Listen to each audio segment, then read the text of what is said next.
остается вот эта кровь. А кровь это очень полезная штука, которая, наверное, все, которые ели, наверное, деликатес, это очень-очень вкусное, наверное, одно из блюд получается. И вот я просто демонстрирую то, что вот у них остаточно, в принципе, осталось. Я не знаю, куда они ее положат. Это, наверное, дальше они пока блюдо делают. Ну,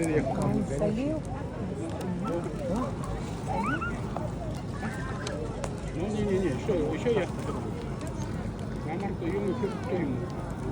Вот видите, главное, вы заметили, да? Ириэль ЖД что-то добавляет. Я не знаю, но у кого как, понимаете? Если у кого фантазии есть что-то, все равно блюдо будет она и очень вкусное.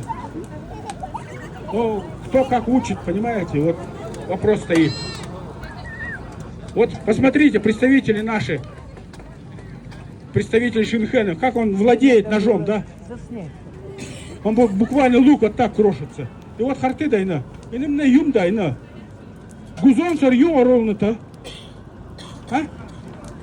Миха. Это инумна идем на юм уже нефтебда. Вот харты дайна. Очень редко делаем, да? Может быть, я не знаю, я такого не делаю. Но гузон сого. И на миха, да, кышете.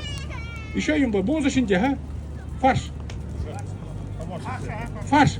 И на гарара татахан, и на гузон сора. Но вы видите, наверное, на ютубе Шинхэн вариадут демонстрируют, как им да. Но вот сейчас посмотрите, они вот это делают. Наверное, из тех, кто вот 4 команд, которые, наверное, такого не сделают.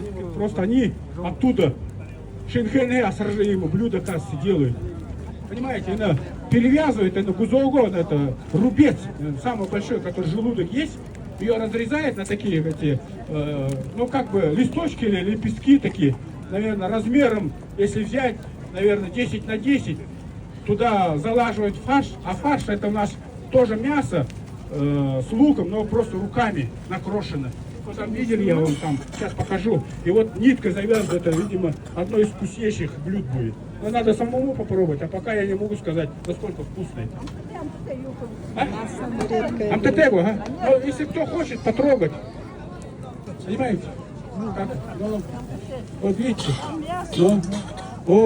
Видите, она, понимаете, она наподобие того, что она же кастрирует, наподобие этого она, видите, демонстрирует такое блюдо одно.